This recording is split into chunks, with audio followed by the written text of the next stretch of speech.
There will be spoilers ahead. Lots of spoilers, so be careful, won't you?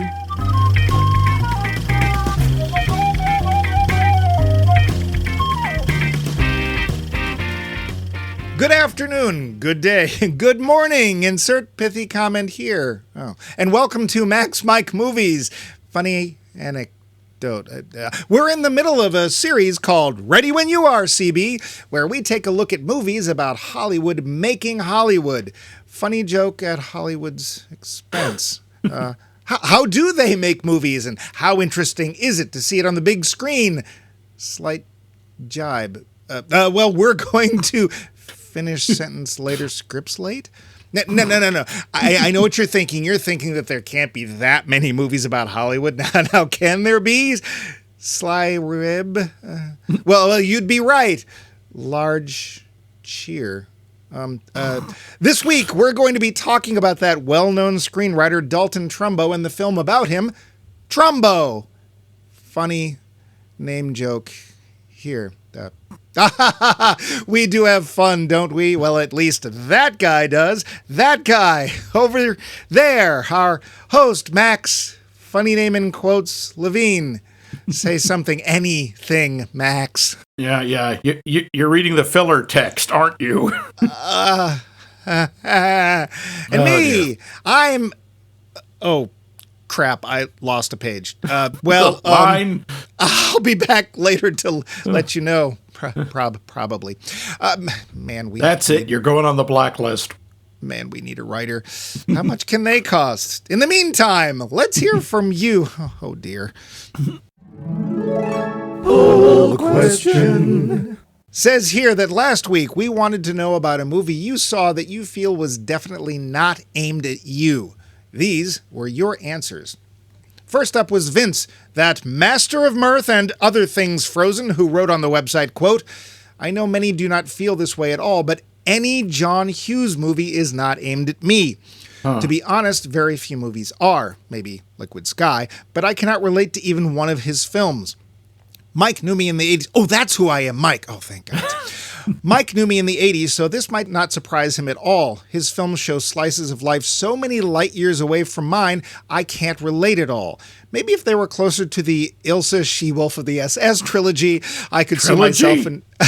could see myself in one of those mini mansion family homes, end quote, dear gods. Yeah, I keep forgetting there's apparently 3 of those things. 3 of, oh Lord. Woo. Well, that's our next series is Ilsa the She-Wolf of the SS. Yeah. No, it's not. Thanks, Vince. Next, from our Facebook page was Brian Mundo with, quote, Crazy Rich Asians. I don't think this was aimed at me at all, but I ended up loving it, end quote. That's not Fifth Element. Well, thanks, Brian. Well, that obviously was aimed at him. Yeah, that's what he said. Dave. I don't know why we sing his name every week, but we do. Because he demands it. I don't think There's something about Dave that demands singing. I just want to sing. Stop that. None of that will harm me. Right. Well, of course, quote, he wrote us, quote, well, of course, this begs the question of who am I? And particularly, am I who I was when this movie was aimed? But yeah, I spend an inordinate amount of time watching movies that are not aimed at me. I like films that are from places and cultures that are not mine. These days, that's mostly Indian, since I have reached a point with Japanese film where they don't feel particularly foreign to me anymore. I have previously recommended Kahani. I recently saw a Malaysian film called 2018. I wonder when that came out, which is one of the best disaster movies I have ever seen. In trying to remember the name of the Malaysian film, I found this list of ones I may try, end quote. And then he links to a list of top 21 Malaysian films. So why not go take a look? It's on our Facebook page. Thanks, Dave. Cool. Yeah.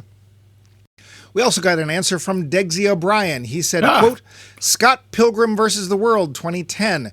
I had been stoked to see more of director Edgar Wright's work after Shaun of the Dead and Hot Fuzz and his earlier work on cult TV show Spaced.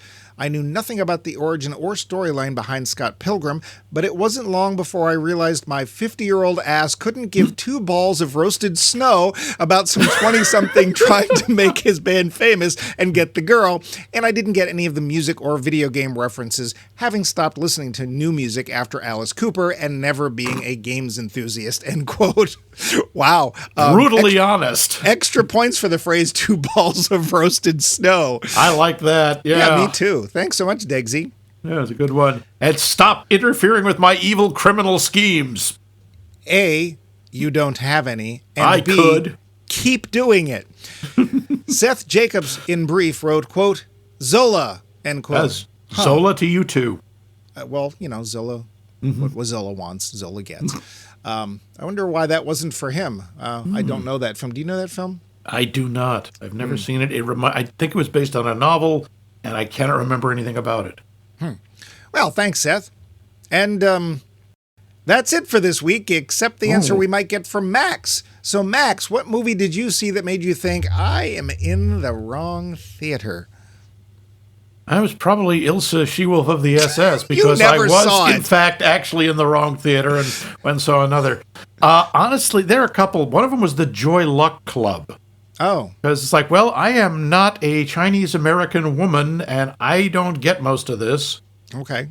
And the other was a French film called Blue is the Warmest Color, which I thought was really good, but it's about basically a lesbian couple and their developing relationship.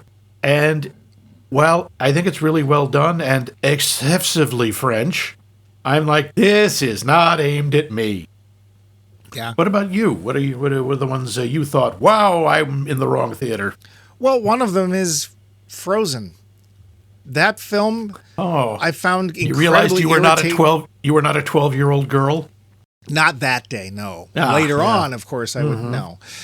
I enjoy a lot of Disney films. That one, to me, the story just didn't seem to really work. I honestly feel about halfway through, they were like, oh, we don't have a villain. Oh, that guy. But I did not, obviously, in any way align myself with Ilsa She-Wolf. I know, Elsa. Elsa She-Wolf of the SS. Yeah, sure. I didn't care about the song so much. It was fine, but it was just like, I didn't think it was that big a deal. But that film is so beloved, I have to feel like, well, it just was not meant for me. The other one is a recent film, and I don't think this film was aimed at more than one person. So I think that's one of the reasons that I felt it was not for me, and that is Megalopolis. Oh, well, I don't know who that... Yeah, that was for Frankie and nobody else. Yeah, so see our entire episode, our special on Megalopolis. Yeah. So, yeah, but other than that, I'm sure there was some along the way that I've just forgotten that were just like, yeah, this is fine, it's just not for me, but that's okay too. And I was almost going to say something like, do the right thing, but then I'm like, except it was important that I saw this, and maybe it wasn't about me, but I don't think that I should have felt, and I didn't really feel discluded. I felt that way before I saw it, because it's like, oh, this is going to be about stuff I don't understand. But that's kind of the part of the point, and I'm glad that we did that, see our entire episode on Do the Right Thing. So, yeah. But we love those answers. Thanks so much for them. Let's see how you do with this one. Ooh. What famous figure do you think most deserves a biopic that does not have one yet? Tell us who and why, and we promise not to play the Bumpy Pucks jingle again. Until then, though... Start your day the Bumpy Pucks way, made with alfalfa, oats, and hay. Have a bowl, you'll never frown. Keep an extra box around. The facts. Trivia. We are talking about the movie Trumbo. Budget, $10 million, which is pretty modest. Take, $13.3 million, which is also unfortunately way too modest. Yeah. There are all sorts of celebrity characters in this film. Kirk Douglas is one of them. Apparently, he was cool with his depiction in the movie, but was only sad that no one asked him to play himself. Even though he was in his 90s at the time. Wasn't he like 900 years old at that point? Yeah. Yeah. Edward G. Robinson, well-known actor and snitch, testified not once but 4 times in front of the House Un-American Activities Committee. It was his last appearance that got him to utter names. One of them, though, Arlen Hurd, was not a name given up, as that person never existed. Yeah. He was a character made up for the movie out of a number of other blacklisted writers. Cranston, not just the dad from Malcolm in the Middle, improvised all the scenes of Trumbo writing in the bathtub. Apparently, he was typing real sentences while doing so, though I don't think we're going to see that movie being made anytime soon.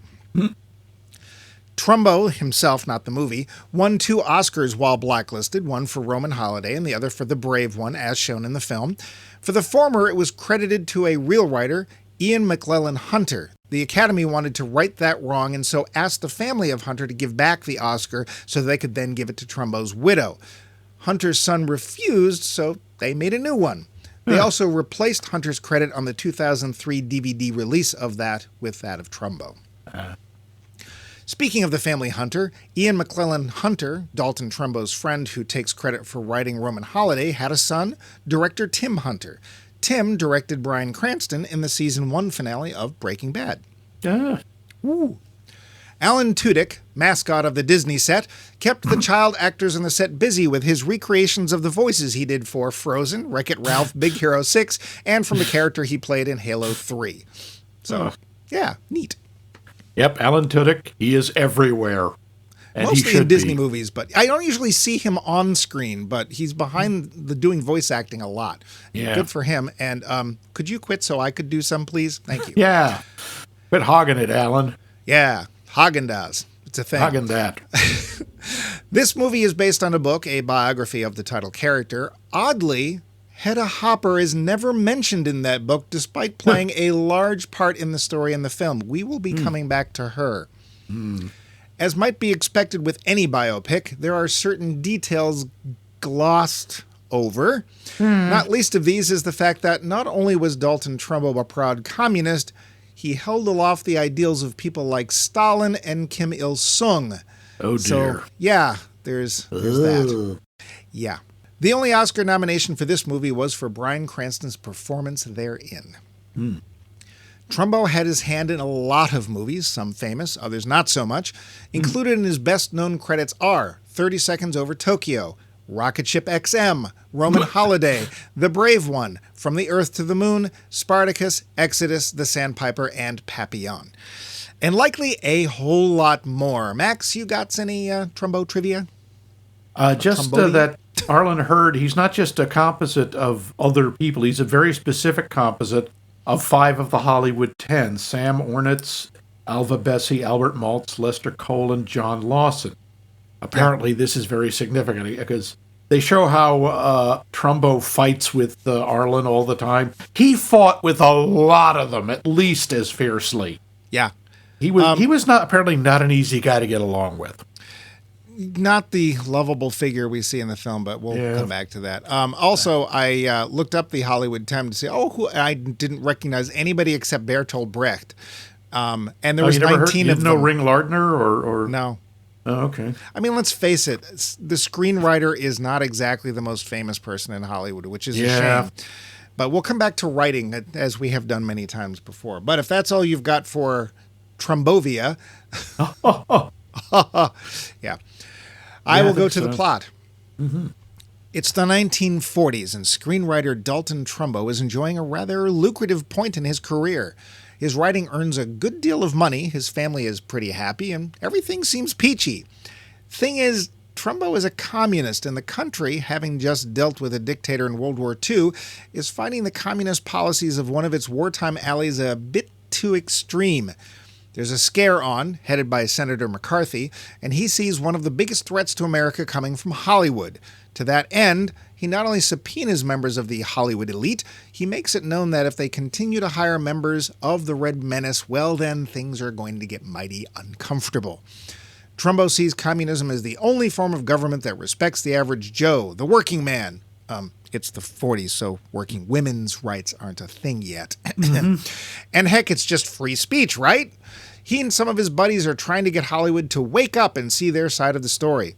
Among them are other screenwriters and some stars such as Edward G. Robinson. But as people are brought before the committee, it seems that some of them are going to jail. Trumbo is one of them. Besides this, he and his friends who stood up for the rights have found themselves blacklisted, unable to work in the picture business. Instead of quitting, Trumbo keeps on writing, using pseudonyms or by giving credit to others while taking much diminished paychecks. This goes on more or less for 10 years, with Trumbo being hassled by neighbors, the press, and others, all while keeping himself and his writer friends afloat as best he can. One of his scripts wins the Oscar for Best Story, and then another. People start to suspect, but Trumbo keeps quiet. Tensions are building with his family as he's all work and no play, but finally, someone comes to his rescue. Kirk Douglas.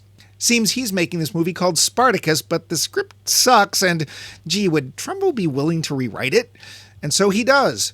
Turns out Otto Preminger, Mr. Freeze himself, wants Trumbo to write him a movie at the same time, but Preminger is willing to openly credit Trumbo if he likes the script. Douglas offers to do the same, even though there are threats of others picketing and protesting the movie. Doesn't matter. Spartacus is a huge hit and makes a ton of money. Preminger's movie credits Trumbo as well, and it seems like the Hollywood blacklist is over. 10 years later, Trumbo is accepting an award from the WGA and is finally able to state, in his own words, in public, how he really feels. And just like that, all prejudice and government interference in Hollywood matters is gone forever. Yay. The end. The film. So, Max, did you see this when it came out? I did. I saw it in the theater. And do you remember your reaction to it at the time? Yeah, I remember really liking it, and I remember it really pissing me off, as most of these movies about the Red Scare tend to. I do want to correct one thing. Joseph McCarthy was never on HUAC. He started he was one of the major forces behind the communist witch hunt, but he didn't start it. And he never served on the committee. Are you saying that he didn't start the fire? No, it was always burning since the world's been turning. No, he was in a way the catalyst for it getting as crazy. He was the one who said there are active communist agents living and working among us in the U.S. And Batman's gay. And Batman is gay. Wait a minute. Don't call Batman. Just to sort of correct the correction, Max is correcting the story in the movie because that's how it is portrayed. Which is all I did was paraphrase that. Mm-hmm. So Max is correct. The film is wrong, and Mike is still got 100%. Well, that's right, a Mike. Where's my script? Yeah. Have you seen it?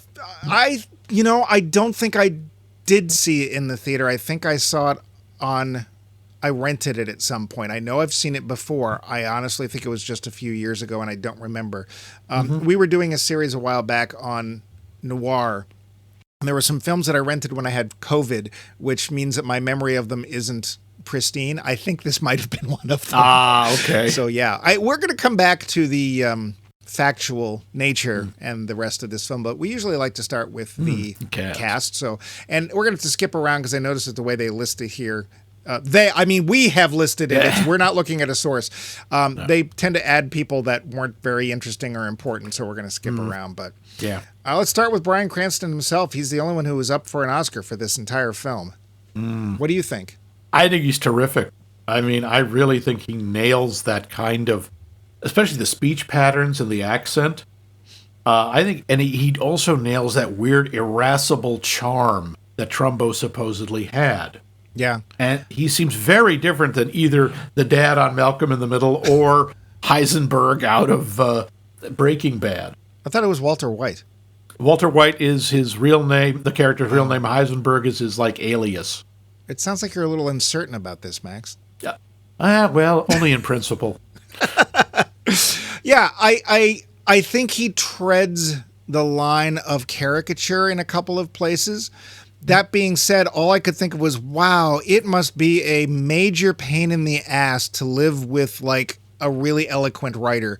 Because, you can't win anything. It's like, oh, we have to talk about the fact that you're not doing your side of, well, blah, blah, blah, lines, funny, ha-ha, pithy. Oh, I guess you win because writing.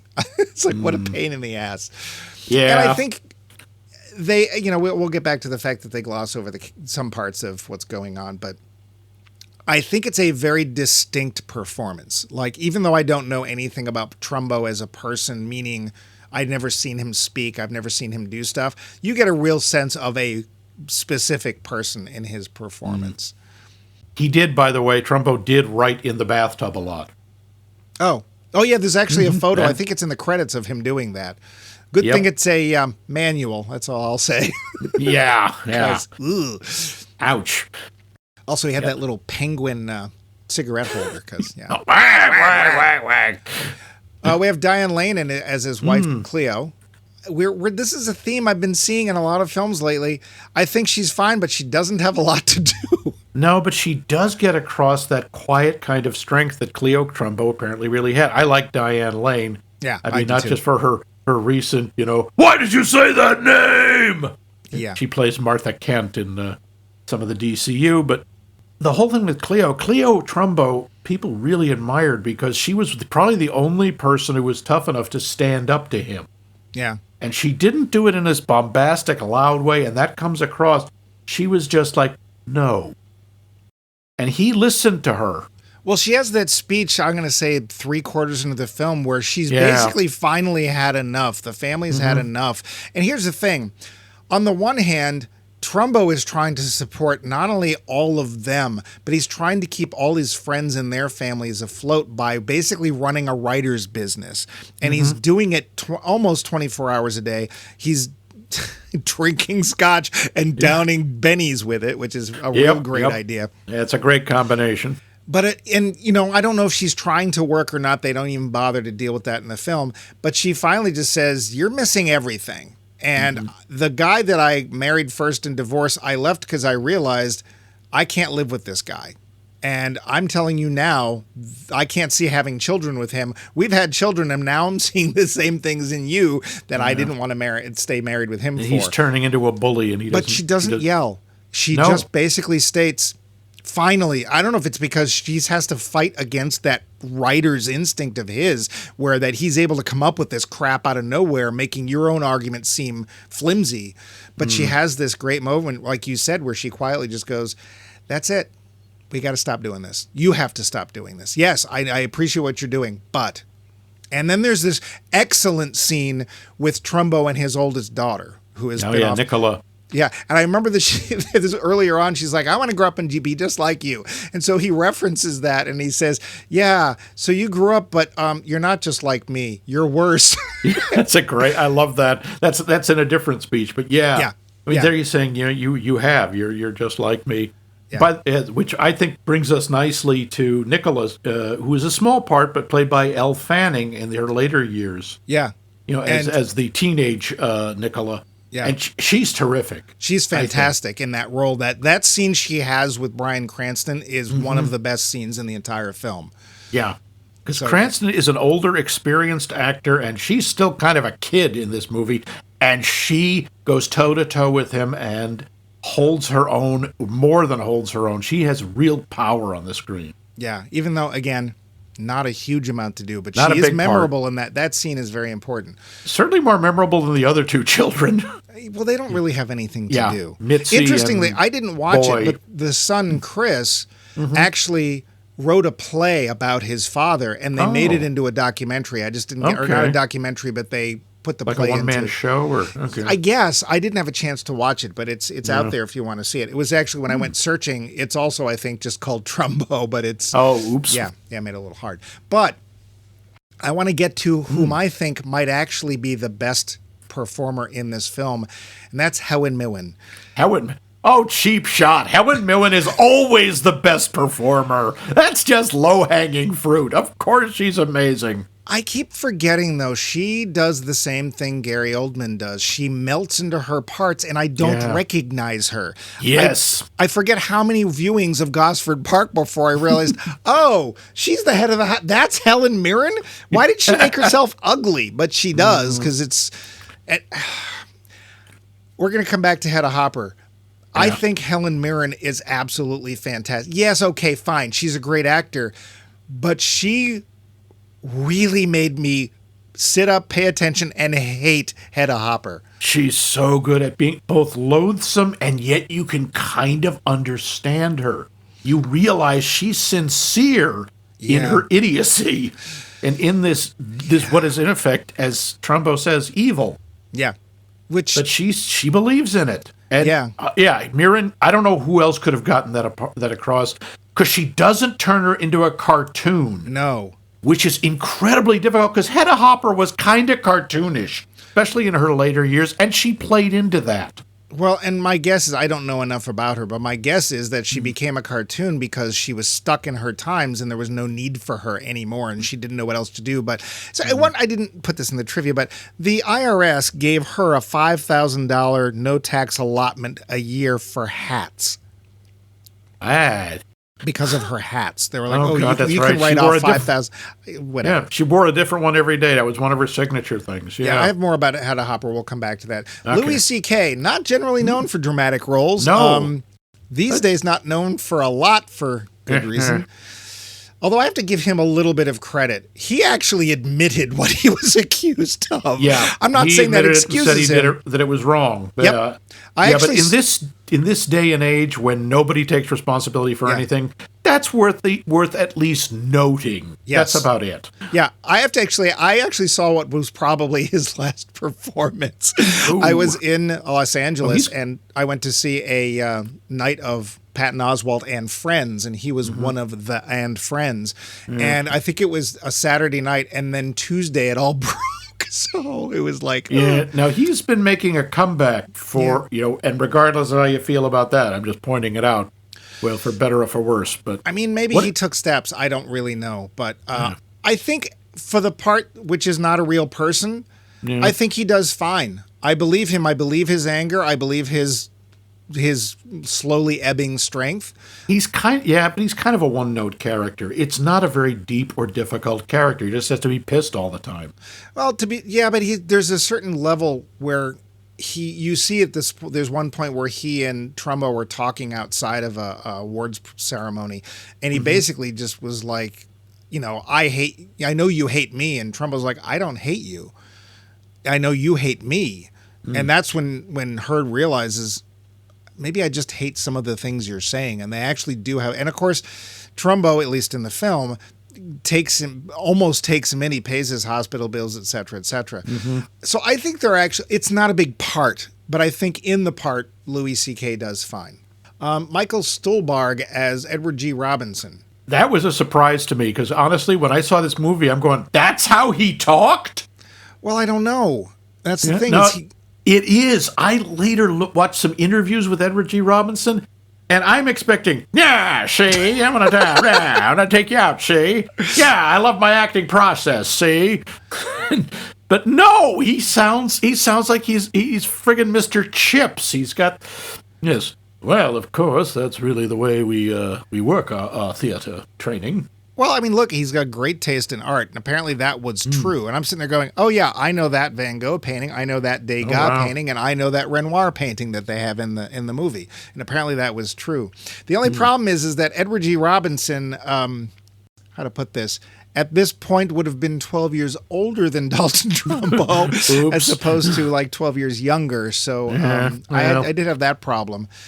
And we do have some other celebrity actor, not impersonators, but here. And I did have a little trouble seeing what I thought of as Edward G. Robinson, but I think in general he does fine. I think he does a really good job of showing the conflicted nature of the character, because Robinson became an absolute pariah because he was a friendly witness and he named names. Yep. However, he also, in this, he really gets across the fear. That was the big thing, and we'll get back to that. Yeah. The absolute terror that the Red Scare put into the entire country, and people were losing everything because they would get accused. If you got a whisper that you were being looked at by HUAC, it could destroy your life. People's spouses would leave, they'd lose their jobs, they'd lose their children, and often they would commit suicide. The price of food would skyrocket. Creplock, $1,000 a piece. Whew. Yeah, you can joke about it, but it was a nightmare. I have to. It's our show. True. But we're still talking about the actors. Yeah, I want to skip a couple because Party Goer I don't care about. I don't remember Sam Wood really What that did you much. think about David Elliott doing John Wayne? I actually liked him because, again, he doesn't make it a caricature. No. He seems very sincere. I actually loved that they showed a clip of him playing John Wayne in a movie because it really illustrates how ridiculous he is or was. And I do love the scene where Trumbo basically comes up and says, yeah, how did you serve in World War II? Oh, that's right, on a movie set reading lines. Yeah, yeah. So, and that is one of the fundamental conflicts in John Wayne's life. Is he's shown as this big He-Man war hero. He never fired a gun in his life. He never served in combat, and his first name was Marion. Anyway, no, but he does love to shoot his mouth off. Yes, he does, and of course he will die in the saddle, my mother. See our entire episode on the Conqueror. Oh Lord, all his idea. I like Alan Tudyk, by the way. He gets like, I don't know what, 12 lines or so. Yeah, he's not there very much. I mean, there's a lot going on, and I understand why they don't focus too much on other people. Also, let's face it, I don't know if this is true, but Dalton Trumbo was so damn interesting to listen to. Yeah. And so he's fine. The guy who played Louis B. Mayer also I thought was fine. He has like one really big scene, two scenes. And then there's just a bunch of other people. I didn't think anybody else really. Who did I miss? There's one I want to mention, and it's really difficult because I'm not sure I can say his name properly.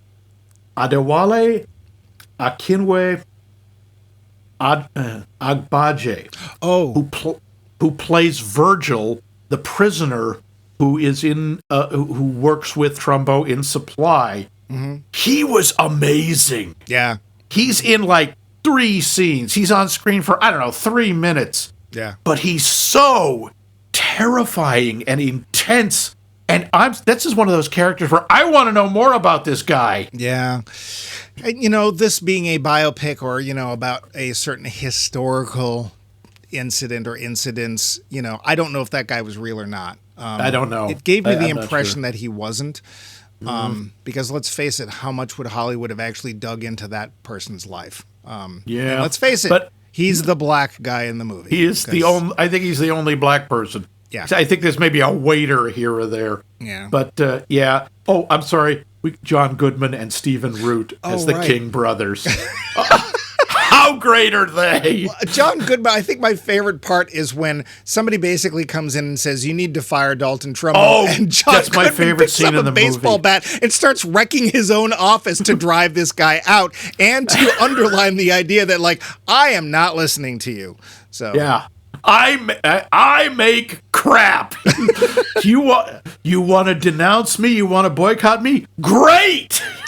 and he says, and he's like, this guy is not what this other guy, the guy from the MPAA, is used to dealing with.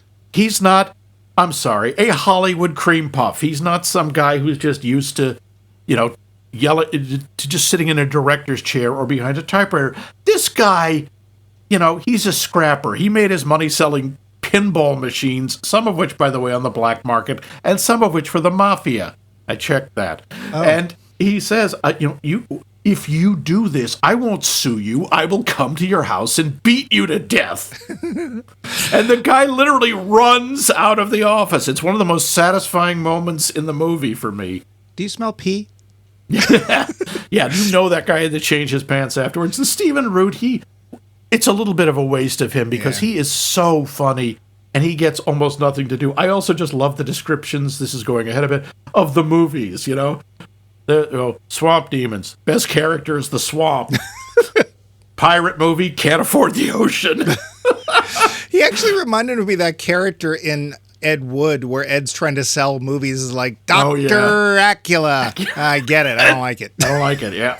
And I bet that guy was producing about the same kind of movies. Yeah. But we'll get back to the King brothers. Will we? Yeah. Yeah. I want to. Why are we getting back to them? Why not just deal with them now? Okay, first of all, the King brothers were the Kaczynski brothers. Oh. Yeah. Wait a minute. Okay, go ahead. Yeah. I don't know. As you may have noticed, as Frank keeps throwing in Yiddishisms in his, they were all Jews. They were Frank, Morris, and it's not Herman, it's Jaime. Wait, actually, wait. Yeah? You're trying to tell me there are Jewish people working in Hollywood? I know, it's one of the best kept secrets of the industry. Yeah. And I always loved the way they're kind of like William Castle, who, by the way, they worked with. They did a number of collaborations with him. He's the guy who was the gimmicky Harvey the Tingler. And he decided that, you know what people want when they see a movie? They want their seats electrified. So when the ghost shows up, you get a shock up your ass. That's what people want. That's one of the things I like about this movie in terms of, especially our theme. He represented a whole other level of Hollywood that Trumbo had nothing to do with until he had to. Yeah. And he got paid, not a lot. He did, not a lot, but he ended up honestly, writing the Brave One for them, and which won an Oscar. For $1,200 in 1948, whatever it was, that's 49, not a small amount of money. So no, he's not getting paid $12,000 like he might have gotten paid for the big movies, but still, that's not you could probably buy a small house for $1,200 in 1948. Yeah. So, there we go. And that's why he was able to open the business and take care of his writer buddies. Well, thanks for looking into the King brothers, because I did not know that, and it does make them more fun. Yeah, I think they're a lot of fun.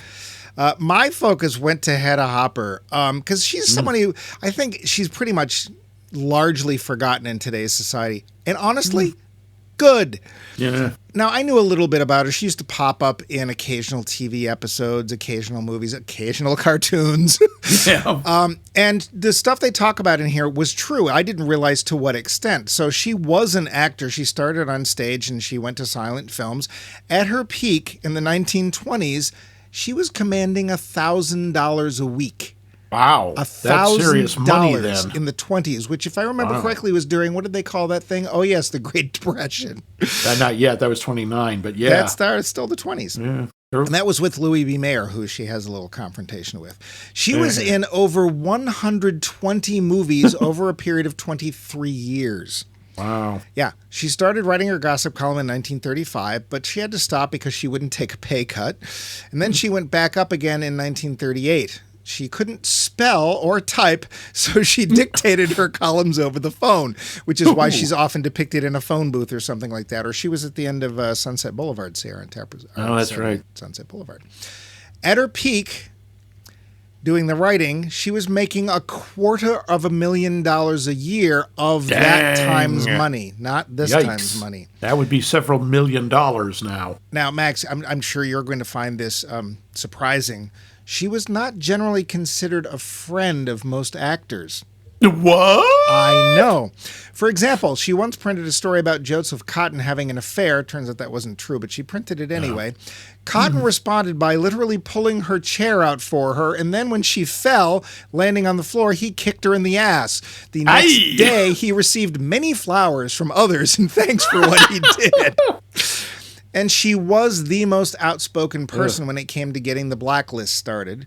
She also strongly favored the House Un-American Activities Committee. So in part, the movie was correct in the depiction of her with that. She also went after Charlie Chaplin for being a communist and for having relationships with much younger women, even though her husband was 27 years older than she was. So, yeah, but how old was she when they got married? Chaplin was going after some girl when she was 14. She was 18. Oh, 18. Well, that was when they got married. Yes. Well, yeah. That being said, it's still showing that, this a little often happens. Like, there. you shouldn't do that thing that I get to do because you don't know about it. Oops. Yeah. So it seems like she might make the subject of a really interesting, nasty little film, don't you think? Actually, I would love to see a movie about Hedda Hopper. Dear gods, the material to write about her must be just like a Spartacus level script. Like, there must be tons. I'm sure, now that, it's far enough in the past, I'm sure there are a few of the old Hollywood people who knew her who would love to talk about her. Yeah. So not many left, but just saying, Hollywood, we'd watch that. Oh, yeah. So we were already finished with the performances. I got to say, though, whenever an actor pops up and they're supposed to be somebody, they aren't always dead on, but we always know who they are. Yeah. So, like, the guy who plays Kirk Douglas, I didn't think was actually that good, but I knew who he was. Yeah, Although, he was all right. He did it. I never realized how short Kirk Douglas was. Kirk Douglas is the same height as Tom Cruise. Ooh. I looked this up. They're both 5'7". I don't think Tom Cruise is 5'7". Well, he's officially 5'7". With or without shoes. Now, that's when he's With standing or without on Xenu. Xenu makes you taller. when he's floating off the floor. Well, and remember, too, this is a long time ago, and I only remembered this the other day. Our friend, Dr. Professor Rebecca Pelkey, was visiting, and she's like, let's watch Legend. And I'm like, I haven't seen that in a long time. It's like, oh, that's right. One of the reasons that the Scientologists were able to tempt Mr. Cruz in was because they said, people don't react to you well because of your voice. We're going to make you a little machine that will lower your voice. Watching Legend, it's like, yeah, that's what he used to sound like. Okay. Yeah. So, yeah, apparently Xenu, again, also makes you taller. But yeah, like as soon as the guy who plays Otto Preminger shows up, it's like, oh gods, I know who that is. Before he even says a word, it's like, oh, it's Mr. Freeze. He is so much fun in this. Yes. He is. I am Otto Preminger, the director. It's like, jeez. And that great line, which comes back to bite him in the ass, when he's complaining about Trumbo writing his script for Exodus. Yeah. Keep up this level of work, and I will see your name is on my movie to take the blame. Yeah. We should have mentioned him, too. He was a lot of fun. He was. I thought of all of the actors playing other actors, he was the most dead on. He gets the best lines, too, of most of them. Although it makes me appreciate Kirk Douglas, because I never really thought much that one way or the other about Kirk Douglas. It's like, yeah, he does those things. And he's always really angry, and his teeth are gritted. And I always thought, did he deflect a bullet with his chin when he was a kid, or what happened there? He could catch them. Yep.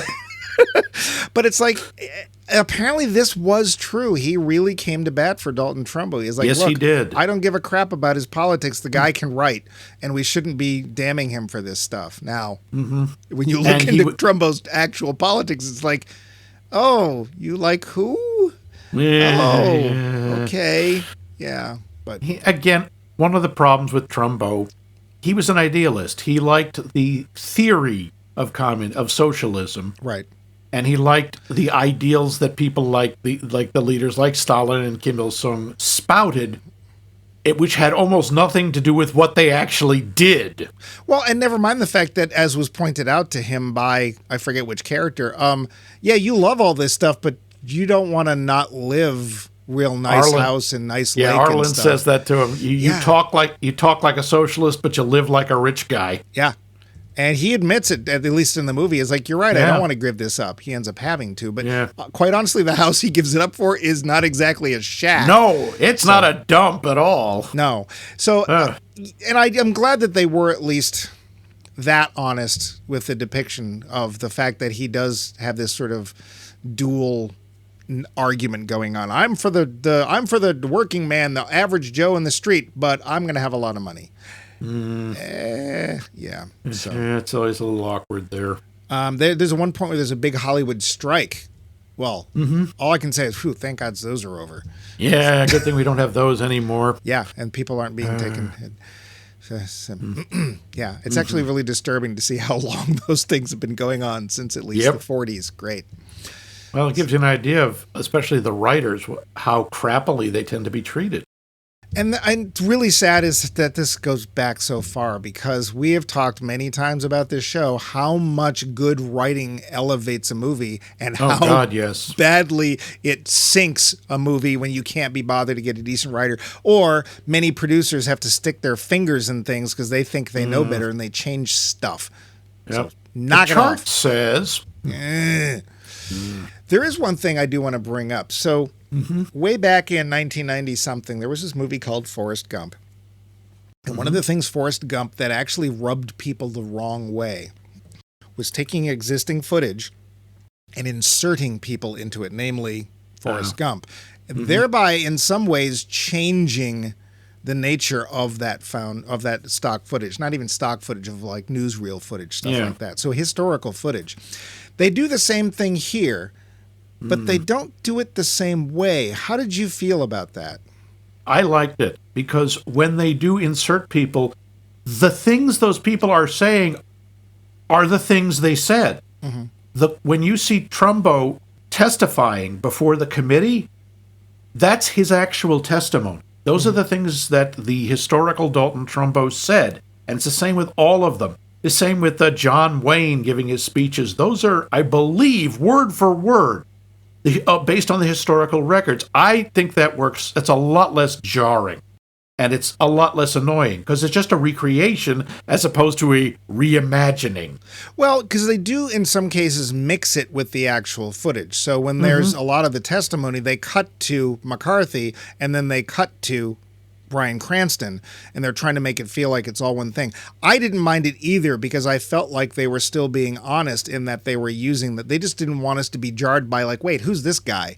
That's not Bryan Cranston. Who's that? He's supposed to be Trumbo. Who's this? Because let's face it, if you've seen photos of, and you will if you've seen the credits of this film, if you've seen photos of Dalton Trumbo, Cranston, let's see how to put this, doesn't look like him at all. Except for the mustache. They both have mustaches. Yeah, that's about say it. That. Yeah, that really is about it. By the way, I got to say the aging makeup that they did, especially at the end for Bryan Cranston and for Edward G. Robinson, was really good.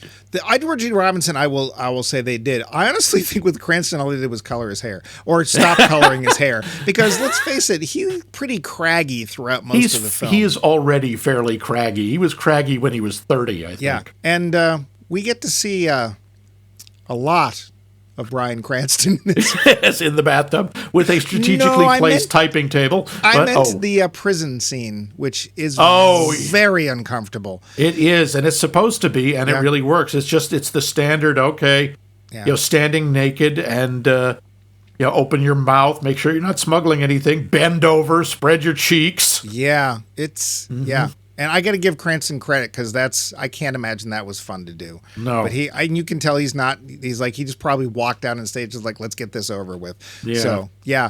But yeah, I think the one I liked the best was the aging on Edward G. Robinson because I saw him, I've seen him in later life with his little goatee, and that's honestly exactly what he looks like. So, yeah. Yeah. Yeah, and you do see Kirk Douglas and his very unfortunate mustache. Well, except that's what he wore. It was the 70s. Everybody did. I'm sure it was a Robert Redford sort of thing. Probably. He didn't need it, That guy, whatever else he was, he had a great face, and the mustache just didn't work. I know that you were already well aware of Edward G. Robinson's, how to put this, selling out. Yeah. We mentioned this back in our episode about Double Indemnity because we were talking, and I didn't know that at the time. How do you feel about the way they depicted him selling out in this film? Well, I get mixed feelings about it. It's the same with the way a lot of any of the stuff in this about the Red Scare is portrayed. It just makes my blood boil. I just want to reach in there and punch everyone. But the thing is, the way this is portrayed, it's really believable. This wasn't a monster. Edward G. Robinson wasn't evil. He was scared. He was watching his whole life fall apart, something he'd worked desperately hard for a long time to build, and he didn't have the strength of character that the other guys had. And he was an actor, whereas the others were writers. He was much more visible. People recognized him on the street more than they recognized Trumbo. They only recognize him if they've seen him in one of the newsreels. Right. Well, and let's face it, if we're going to be serious, let's bring in something else that's not true of Dalton Trumbo, is Edward G. Robinson was Jewish. And so besides the Red Scare, there was still, because there's one point where Hedda Hopper is like, hey, Louis B. Mayer, I got your number. I know that you're Jewish and this guy's Jewish and this guy's Jewish. And if I bring that up, that's going to add fuel to the fire. And let's face it, unfortunately, that hasn't stopped either, which is It wasn't like it was a secret. Everyone knew that Louis B. Mayer and Sam Goldwyn and the others were all Jewish, but they changed their names and they, probably stopped going to shul. People didn't remember, and she was threatening to remind them all. And Edward G. Robinson had not only the issue of being potentially blacklisted, but also because he was a communist, and he was a communist, although I didn't read into this. I don't know if he was a communist or if he was just like, every man should get the same thing as everyone else gets. See? His being Jewish must have made things more difficult for him, whereas Trumbo, of course, wasn't. So there's that level too. You got to remember, a lot of these people became communists in like the 20s and maybe in the early 30s, before the war, before Stalin. And when they becoming communist in college, a lot of them did it, let's face it, to meet girls. Because They girls did. love commies. No, it was like a student organization. You see some cute girl who's handing out a leaflet, and you go, "Oh, yeah, I support the rights of the worker." Yeah, that's it. And a lot of them also, the idealism you see in Karl Marx is kind of appealing. It's like, yes, from each according to their ability, to each according to their need. Some of the ideas in it are appealing. Yeah. It's just the execution sucks. Oh, don't say execution. Exactly. There was actually a really interesting episode of MASH, of all things, that dealt with this. That's right. Doesn't the Hot Lips end up under investigation? She does, and they want her to name names, and she's like, I don't want to do this, and she's obviously scared because they're going to potentially come after her and take away her army career, which means everything to her. And there's a scene where she's talking about these people, and she's like, these weren't radicals. They were friends. I liked them because they were funny. We had a good time. We just did this because we were in college and we didn't think twice about it. And you may very well be right that a lot of people did join these things because it's like, well, I think everyone should have equal rights. That's a good idea. We should do that. And then later on, it's like, so you mean that we should go and bring down this and that? No, I didn't mean that at all. I had a drink with this guy. Those same people, and people get dragged in front of HUAC, were like, I was a communist for about 8 months, or about 2 years. Then I saw what Stalin was doing, and I said, forget that. Yeah. A lot of people quit the party when they actually saw what was happening to Russia and the rise of the Soviet Union. But Trumbo was not one of those people. No, a lot of the 10, a bunch of them were active communists. Some of them might have been a little radical. I don't know. But as he points out, that's not illegal. Nope. You cannot condemn someone based on their political beliefs, no matter how much certain presidential candidates would like to. Yeah. And I did find that there was a lot of parallels of the times depicted in this film that are sadly ringing very true today. Yeah. And initially I'm like, oh, why did I pick this movie? I feel uncomfortable. But it might still have been worth watching. We haven't said yet. That's the end of the show. I think we just ran into the end of the show. Should we? Oh, dope! My face! The finish. So, Max. Yeah. My face? I ran into the end of the show. With your my face? Yes. Hold your hands out. Never run with your hands at your sides. You should know better than that. What are you, Jack Webb? I was doing the Naruto run, with my arms out, stuck out behind me. Oh. Yeah, that's how I go everywhere. Sure. So, Max, you saw this film when it came out? I did. And have you seen it since then? I've seen it. It used to show up on cable a lot, and I'd watch parts of it here and there. So I don't think I have watched it from start to finish again since I first saw it. But now you have. I have. What do you think? I still like it a lot. I recognize, they do gloss over some stuff. They do point out he really was a radical communist. And I'm sure they romanticize a lot of it.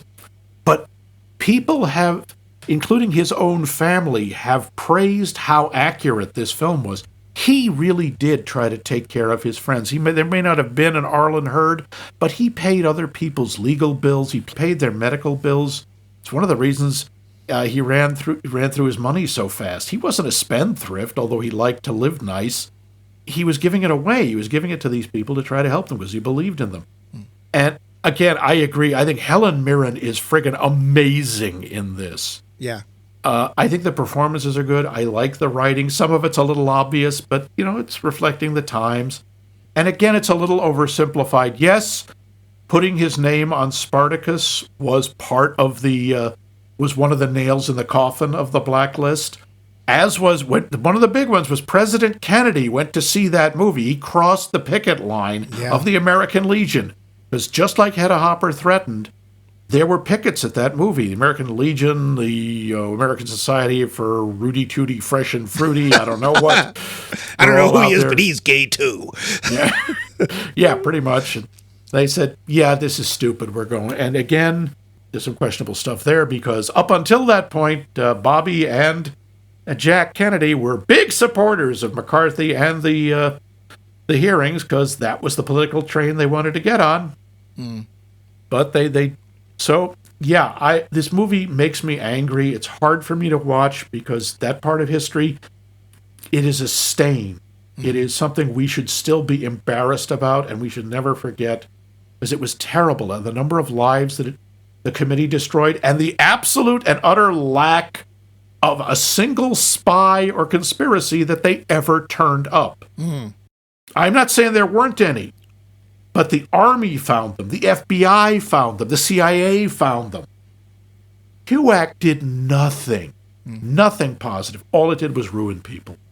There's actually one little throwaway bit that you could easily miss, but apparently one of the people that came out against the House Un-American Activity and the blacklisting of Hollywood was Lucille Ball.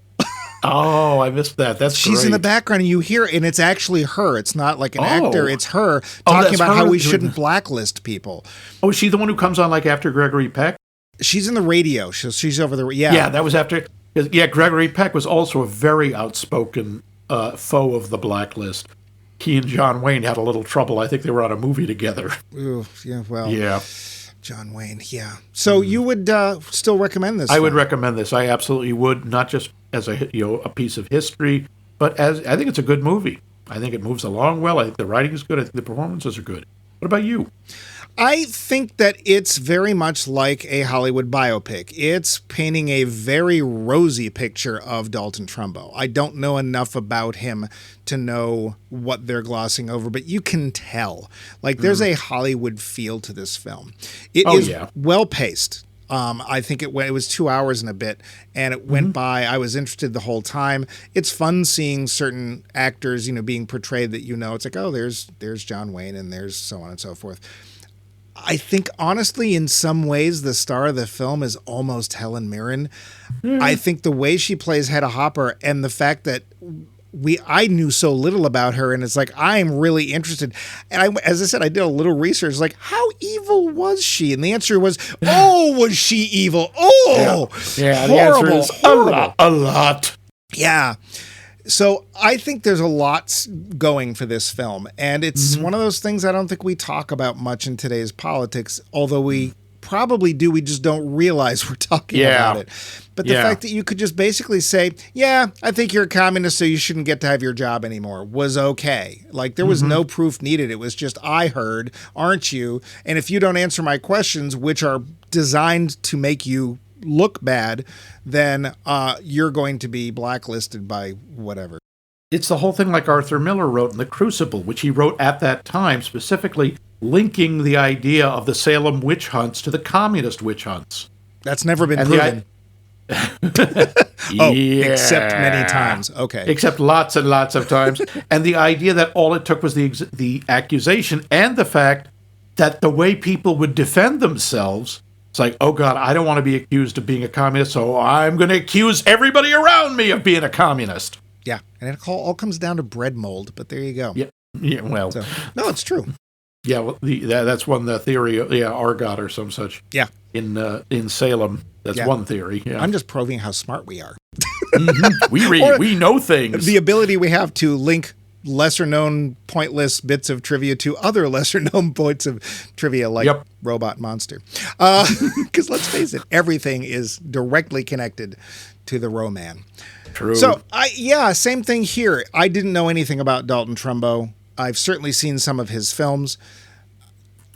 Knowing anything more about the blacklist, the Hollywood 10, of which there were 19, and that period of time, and hopefully to not repeat it, I think is worth delving into. And some really good performances, ranging from pretty good to, wow, that was great. Yeah. It's technically not, in a way, about Hollywood making Hollywood, but it's one of the only films I know about a screenwriter, so I kind of wanted to include it. Yeah, that and Barton Fink, I think. Which I have not seen, which I think is actually potentially on our list. So. It is. But what I also love is our poll question. Well, nice transition. I know, it was terrible, but lately my transitions have been, I need a writer. So, we would like to know, what famous figure do you think most deserves a biopic that does not yet have one? Such as Hedda Hopper. Please let us know. How do you let us know? Well, the ways we've been having you let us know for quite some time now, which includes emailing us directly at maxmikemovies.com. Go to the website, maxmikemovies.com, leave a comment, talk to Vince. Occasionally Cheeseboy shows up. You can talk to each other. You can give us suggestions for movies that we have not watched. We got actually a bunch of suggestions for this series, which means it's going to probably go on a couple extra movies. Mm-hmm. You might tell us, hey, we have a great idea for a series. You should do a series on X. We might do that. You can also call us. We have a hotline. Nobody called us this week, but we're going to leave the hotline open because it's fun. 617-398-7266 is the hotline number. Leave a message, 617-398-7266. If you want to find us on Facebook, where most of you do, that's Max Mike Movies, big surprise. And last but not least, if you like to listen to podcasts, well, you're probably already doing so through a podcast app of someone's choice. We are still Max Mike Movies. But we're also still taking a look at Hollywood. And Max, what kind of look are we going to take next week? We're going to look back through the mists of time. The mists of time. Doodle-loo, doodle-loo, doodle-loo. Oh, dear. We're going all the way back to 1952. 52. To an early movie of Hollywood about Hollywood, starring actually a character who shows up in Trumbo, Kirk Douglas. And his, yes, are you okay? And his mighty chin. Maybe you should have some fruit or beans. I think I should. Okay. It's The Bad and the Beautiful. I don't know this film. I have never seen this movie, but it is a famous one. It won like 5 Oscars. Was this a suggestion? I think it was, or it may just be one that I found randomly. Oh, The Bad and the Beautiful. The Bad and the Beautiful, which, oddly enough, describes me and Mike. Tune in next week and find out which of us is which.